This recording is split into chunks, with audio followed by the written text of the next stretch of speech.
ये यथा मां प्रपद्यन्ते तांस्तथैव भजाम्यहम् मम वर्तमानुवर्तन्ते मनुष्याः पार्थ सर्वशः।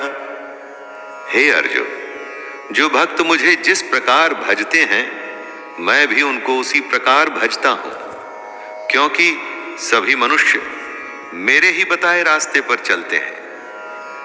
दोस्तों, कृष्ण यहां पर कितनी बड़ी बात कह रहे हैं। जो उनको भजते हैं कृष्ण वापस से उनको उसी प्रकार भजते हैं।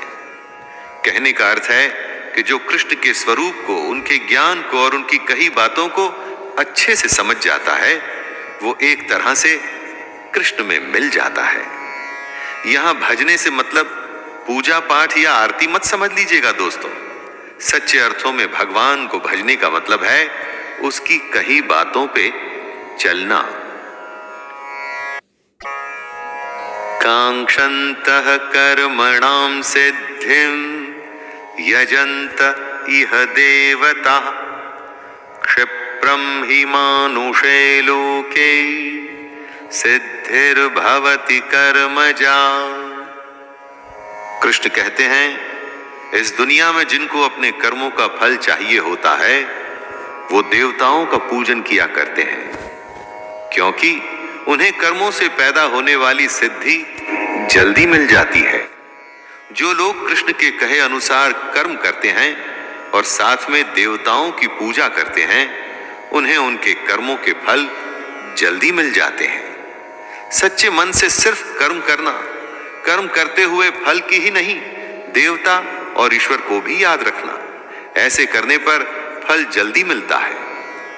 कर्म किया है तो फल तो आएगा ही, चाहे अच्छा या बुरा, लेकिन अगर कर्म करते हुए मन में भगवान है तो फल अवश्य अच्छा और जल्द आएगा। चातुर्वर्ण्यं मया सृष्टं गुणकर्म विभागशः तस्य कर्तारमपि मां विद्य कर्तारमव्ययम्।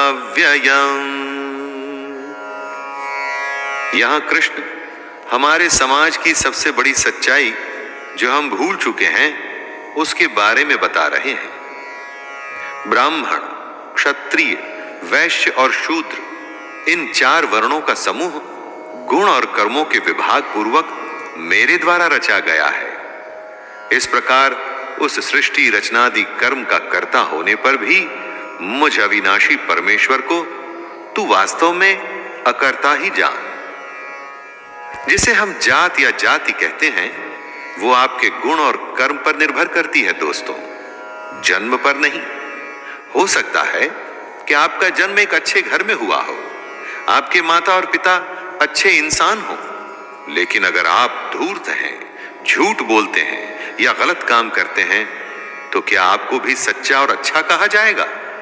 ना, कभी नहीं। न मां कर्माणि लिम्पन्ति न मे कर्म फले स्पृहा इति मां योऽभिजानाति कर्मभिर्न सबध्यते। कर्म करना है लेकिन उसमें बंधना नहीं, ये कॉम्प्लिकेटेड है दोस्तों, इसलिए जरा ध्यान दे के सुनिएगा।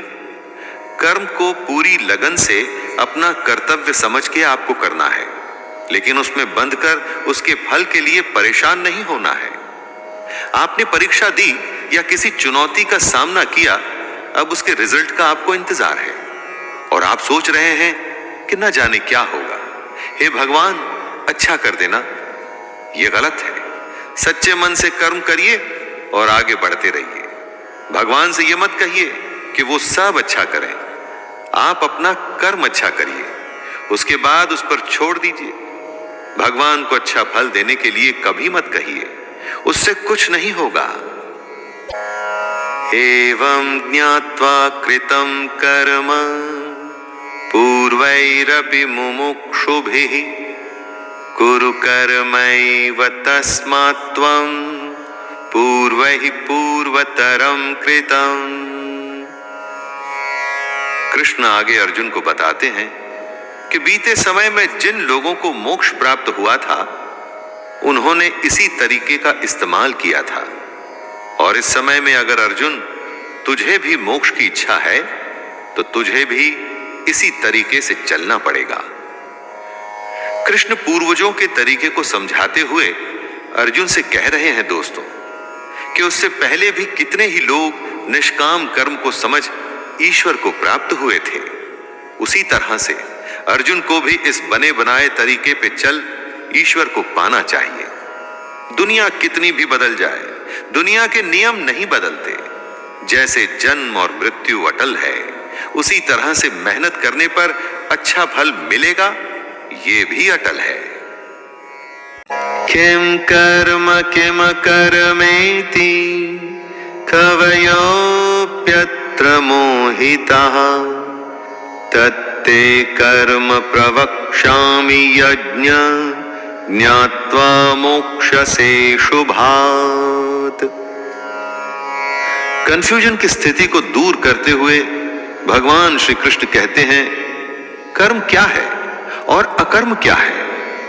इस प्रकार इसका निर्णय करने में बुद्धिमान पुरुष भी मोहित हो जाते हैं।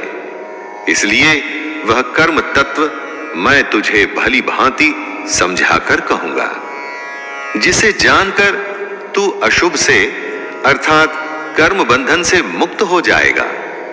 आखिर कर्म होता क्या है? कुछ भी करने को क्या कर्म कहते हैं? हर समय हम इस शब्द का इस्तेमाल करते हैं, परंतु कृष्ण कर्म और अकर्म का भेद खोलेंगे और समझाएंगे कि कैसे इसको समझकर आप कर्म योग में लग सकते हैं और अपने जीवन में आगे बढ़ सकते हैं। कर्मणो ह्यपि बोद्धव्यम बोद्धव्यम च विकर्मणः अकर्मणश्च बोद्धव्यम गहना कर्मणो गतिः। कर्म क्या है ये समझना चाहिए और अकर्म क्या है ये भी समझना चाहिए, और साथ में विकर्म का स्वरूप भी जानना चाहिए, क्योंकि कर्म बहुत ही कॉम्प्लिकेटेड चीज है।